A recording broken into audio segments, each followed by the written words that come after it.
अगर आप ये सोच रहे हैं कि ये यूरोप है, तो ये यूरोप नहीं है, ये बिहार की राजधानी पटना का जंक्शन है, जहाँ पर ये वंदे भारत ट्रेन खड़ी है। वैसे तो मैंने बहुत बार वंदे भारत ट्रेन में सफ़र किया है, लेकिन इस बार मैं वंदे भारत की प्रीमियम सीट यानी प्रीमियम क्लास में सफ़र कर रही थी। मैंने इसके लिए 1900 रुपये खर्च किए थे, इसलिए मैंने सोचा कि चलो आपको भी दिखा दूँ कि ये वर्थ इट है या नहीं है, यानी आप इतने पैसे खर्च कर रहे हो तो है या नहीं है। तो सबसे पहले मैंने एंटर किया तो ऐसा वाइब आ रहा था ना कि मत पूछो, लग रहा था क्या कि हाय मैं यूरोप की ट्रेन में बैठ के अब उन खूबसूरत नज़ारों का आनंद लेने वाली हूँ। तो भी ट्रेन जो थी वो बड़ी नहीं थी और ये बहुत ज़्यादा कंफर्टेबल और आरामदायक जो मेरी यात्रा थी वो थी। भले ही पैसे भाई ज़्यादा खर्च हो गए, लेकिन मुझे बहुत अच्छा लगा।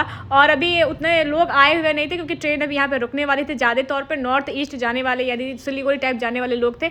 और फिर मैं उतरी थी पानी लेने के लिए। फिर मुझे याद आया कि भाई मैं पानी ले क्यों रही हूँ, इसमें तो ट्रेन में फ्री में पानी मिलेगा। तो मैंने पानी छोड़ दिया और फिर मैं ट्रेन की तरफ बढ़ गई। जैसे ही मैं ट्रेन के अंदर गई, आप देखिए कितना स्पेसियस है ये, और सीट भी बहुत अच्छी है। और मुझे जिस तरीके से मैं इसी वंदे भारत ट्रेन में कई बार मैंने सफ़र किया है, लेकिन उस टाइम पे जो मुझे सुविधाएं थी वो कम मिली थी, जैसे खाना उना वो सब कम मिला था। लेकिन देखिए जब ट्रेन खुलने वाली थी सभी लोग आकर अपनी अपनी सीट पर जो थे वो बैठ गए थे, और मैं ढूंढ रही थी कि मेरी सीट कौन सी है। मैं फिर भूल गई थी एक बार बैठने के बाद भी।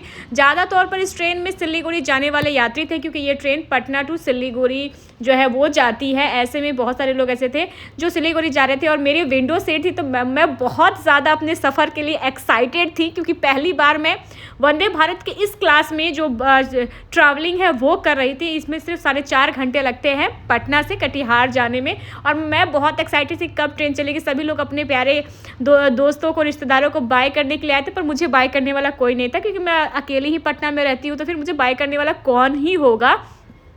तो लोग यहाँ पे खड़े थे, इसलिए मैं भी खड़ी हो गई। और फिर मैंने सोचा कि भाई मैं अपने सीट पर चल के बैठ जाती हूँ। देखिए कितने कंफर्टेबल जो सीट है वो है। साइड में आपको इसको पीछे भी कर सकते हैं। और फिर ये नाश्ता आया है। अगर मैं वंदे भारत के जो सीसी है उसमें सफ़र करती हूँ तो इतना सारा नाश्ता जो है वो नहीं देते हैं। ट्रेन स्टार्ट हो गई थी, लेकिन देखिए मतलब ये प्रीमियम क्लास है तो यहाँ पे बहुत ज़्यादा नाश्ता भी मिला था और समय समय पर मिल रहा था।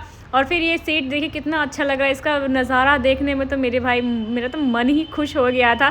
मैं खुद से वीडियो ही बना रही थी। मैं सोच रही थी क्या कि चलो भाई वीडियो बना के अपडेट किया जाए, अगर आप भी सोच रहे हैं इसमें सफ़र करने के लिए। तो फिर ये मैंने जो स्नैक्स है वो खाया। उसके बाद मुझे सूप भी मिला, जो कि जब मैं सीसी में सफ़र करती हूँ तो मुझे सूप वगैरह नहीं मिलता है, लेकिन यहाँ पर बहुत अच्छा खातिरदारी किया गया। लग रहा था ससुराल आई हुई और खूब खातिरदारी हो रही है भाई।